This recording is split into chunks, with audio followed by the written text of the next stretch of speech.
بس ابن زیاد نے سوچا کہ کوفیوں میں بغاوت کیسے پیدا کریں، تو اس نے یہ نعرہ لگایا کہ جو یزید کی بیعت کرے گا، اپنی تلوار دے گا، اس کو میں اتنا سونا عطا کروں گا کہ اس کی نسلیں خوش ہو جائیں گی۔ جیسے ہی ابن زیاد کی یہ خبر کوفے میں پھیلنے لگی، کوفے کی عورتوں نے سوچا کہ اس سے اچھا موقع اور کیا ہوگا۔ اپنے مردوں سے کہنے لگیں کہ مجھے تمہاری تلواریں چاہیے، تم کو نہیں پتا ابن زیاد تلوار کے بدلے سونا دیتا ہے۔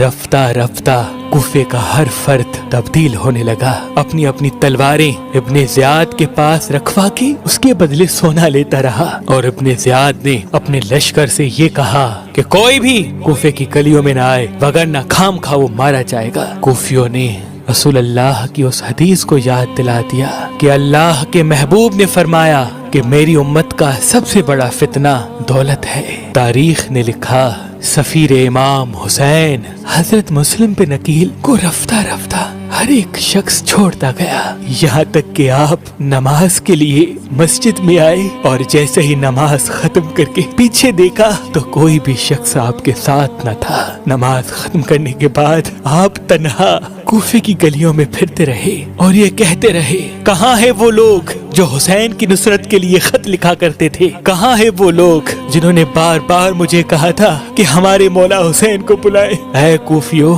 میں تو تمہارا مہمان ہوں، میں تو تمہارے بلاوے پہ آیا ہوں۔ لیکن افسوس، کوفے کا ہر فرد اپنے گھر کے دروازے بند کیے ہوئے تھا، اور سفیر حسین تنہا گلیوں میں گھومتے گھومتے ایک دروازے کے پاس آ کے بیٹھ جاتے ہیں۔ اس گھر میں ایک بوڑھی عورت رہتی تھی۔ اس نے جیسے ہی دیکھا کہ دروازے پہ کوئی بیٹھا ہے، دروازہ کھول کے کہتی ہے، کون ہے؟ کیا تمہیں معلوم نہیں کہ ابن زیاد نے یہ حکم نافذ کروایا ہے کہ جو گھر سے باہر نکلے گا وہ مارا جائے گا؟ وہ کہنے لگا، اے اللہ کی بندی، میرا گھر اس کوفے میں نہیں ہے۔ تو وہ عورت کہنے لگی، کون ہو تم؟ آپ فرمانے لگے، میں سفیر حسین مسلم بن عقیل ہوں۔